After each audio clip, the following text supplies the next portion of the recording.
All right. I kind of blew my wad on the stream talking about January 6th.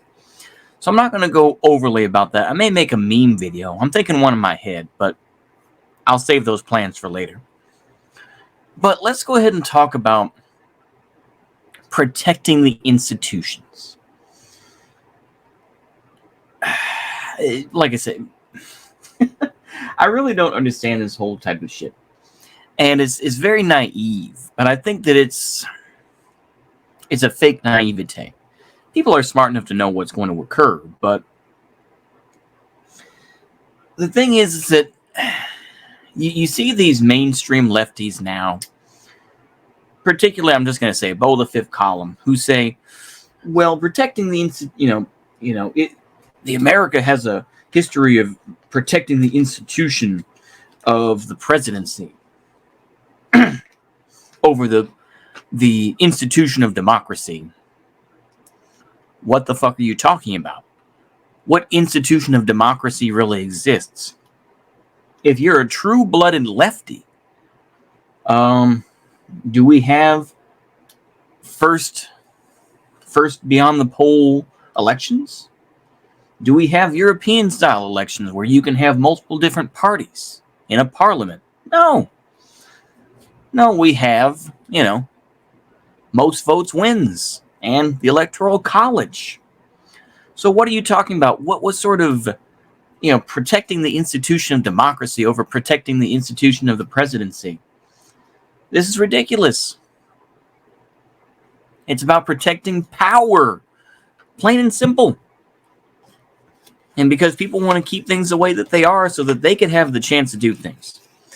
You have to realize the cynical truth is this, is that Democrats or Republicans do not want to change the institutions radically in any way. Same thing goes for getting rid of the Electoral College or first past the post, I think is, maybe I did say that. Anyway, I was thinking out loud. But the thing is this, is that nobody wants to give up that power. If you're the president, you can, institute whatever laws you want to. Yeah, the Senate can fight you, Congress can fight you however way you want, however much they want to. But guess what? Once they make those choices, they make them. So to me, it's silly protecting these institutions.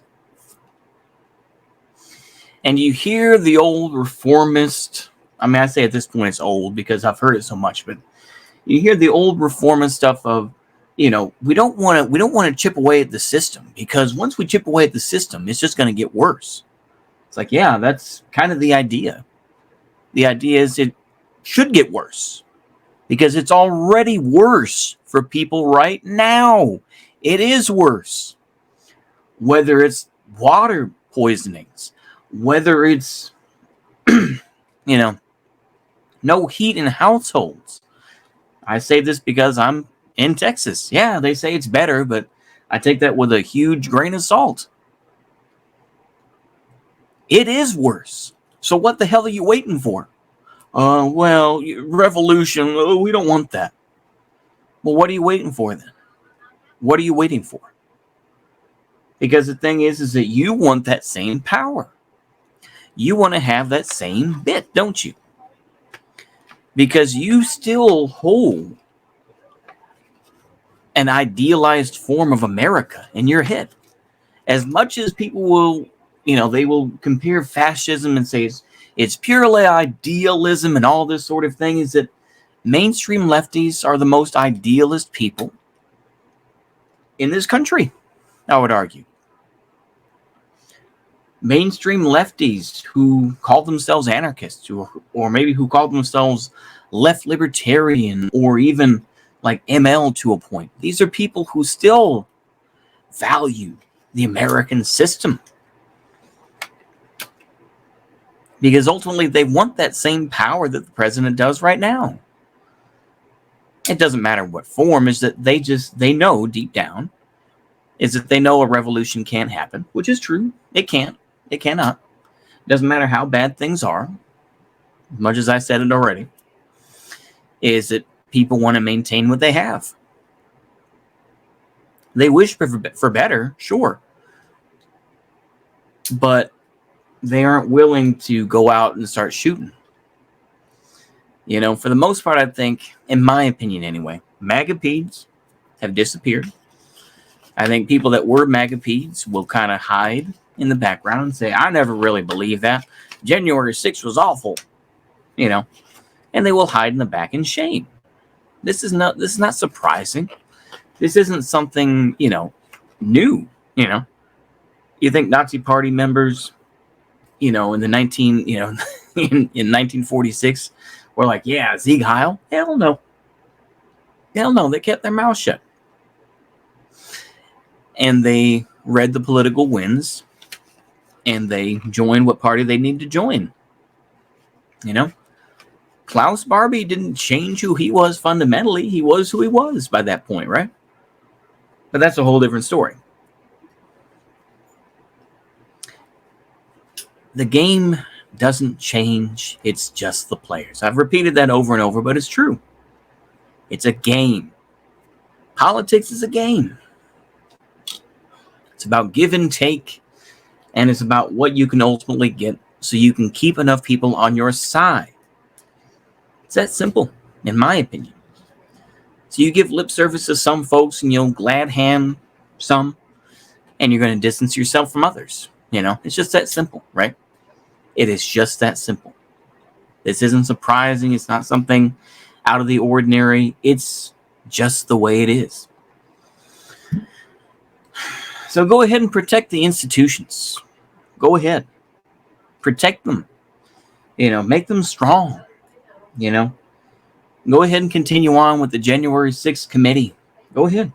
Trump isn't going to get in jail. I don't say that because I'm some diehard MAGA-pete. No, it's that ultimately it doesn't matter whether it's Democrat or Republican. They don't want to challenge the power that the presidency has. They don't want to do that.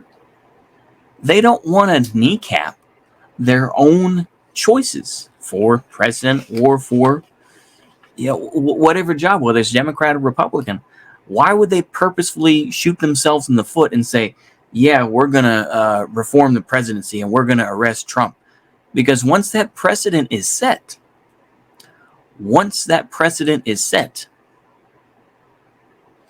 you're going to have a lot less people who are going to want to become president.